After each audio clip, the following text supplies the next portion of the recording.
హరీష్ రావు గారు నాకు సవాల్ విసురుతున్నాడు, మీరు ప్రాజెక్టు లేడగట్టిండ్రు, రిజర్వాయర్ లేడగట్టిండ్రని. నేను హరీష్ రావు గారికి టీఆర్ఎస్ నాయకులకు సవాల్ విసిరదలుచుకున్నా. పిల్లకాకులతో నాకెందుకు కానీ అసలైన ఆయన రమ్మని ఆయనతోనే మాట్లాడతా.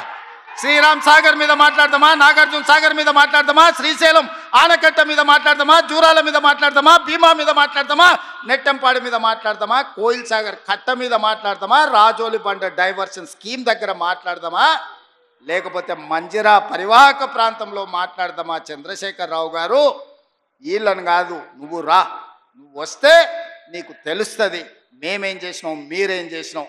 తెలిసి తెలవక ఉడికిందో ఉడకక ఉరుకులాడుతున్నారు నీ అల్లుడు నీ కొడుకు. వాళ్ళకు పిల్లకాకులకేం తెలుసు, ఉండేలు దెబ్బ అని వెనకడికి చెప్పారు. నీకు తెలుసు కదా మా దెబ్బ ఎట్లుంటుందో, కాంగ్రెస్ పార్టీ కార్యకర్తల దెబ్బ.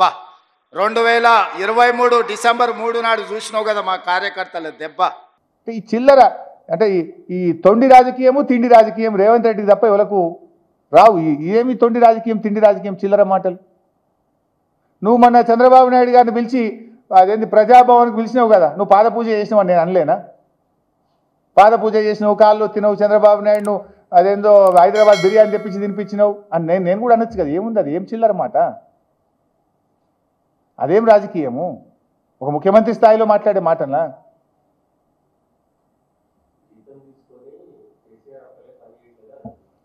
అసలు జీతం గురించి ఆయనకు తెలిస్తే కదనే, కానీ సబ్జెక్ట్ చాలా ఉంది, ఆయన ఇంకా క్వశ్చన్ లేదు. ఇంకా ఫస్ట్ దాంట్లో ఉన్నాయి 13 పేజీలు, ఒక పేజ్ అయింది. నేను రేవంత్ రెడ్డి మాట్లాడుతుంటే 13 పేజీలు అట్లనే రాసుకున్నా విని, మొత్తం ఒక పేజ్ అయింది, ఇక సెకండ్ పేజ్లో పోతున్నాను.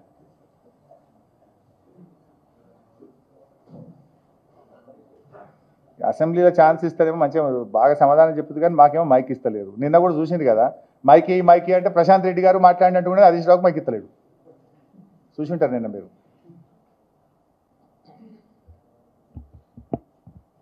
ఇక పైశాచిక ఆనందం అని చిల్లర మాట నేర్చుకున్నాడు. ఏదైనా సింపుల్ ఎవడో రాసిచ్చేటట్టున్నది అది పట్టుకొని ఒకటే కొడుతుంటాడు ఈ రేవంత్ రెడ్డి. ఎవరిది పైశాచిక ఆనందము? ఎస్ఎల్బీసీ టనల్లో 8 మంది బతికున్నారో చనిపోయినరో తెలియదు. వాళ్ళ కుటుంబ సభ్యులు ఎంత బాధపడుతుంటారు.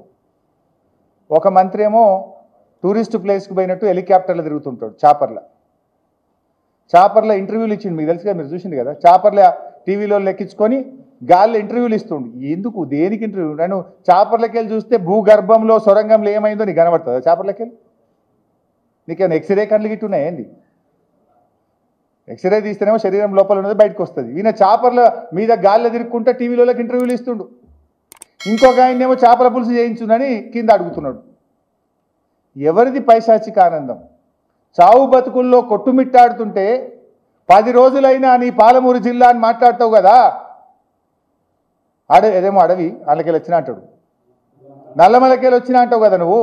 ఆ నల్లమలలో 8 మంది ప్రాణాలతో చావు బతుకుల్లో కొట్టుమిట్టాడుతుంటే 10 రోజులైనా నువ్వు అటు దిక్కుపోలే. ఒక ఆయన చేపల్లో తిరుగుతాడు, ఒక ఆయనేమో చేపల పులుసు చేయండి రాబాయ్ అంటాడు. మీది పైశాచిక ఆనందం, మీది బాధ్యతారహిత్యమైనటువంటి పాలన. ప్రాణాలంటే లెక్కలేదు, ప్రాజెక్ట్ అంటే విలువ లేదు, రాష్ట్రం అంటే పట్టింపు లేని పాలన మీది. మీ పాలనలో పెద్దవా గొట్టకపోయింది, సుంకేశ్ల కూలిపోయింది, ఎస్ఎల్బీసీ కూలిపోయింది,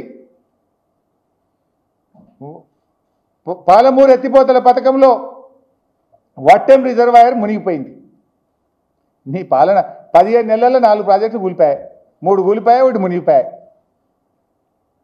నువ్వేమో కాళేశ్వరంలో ఒక పిల్లలు గుంగితే గోరంతలు కొండంతలు చేసి రాద్ధాంతం చేస్తేవి.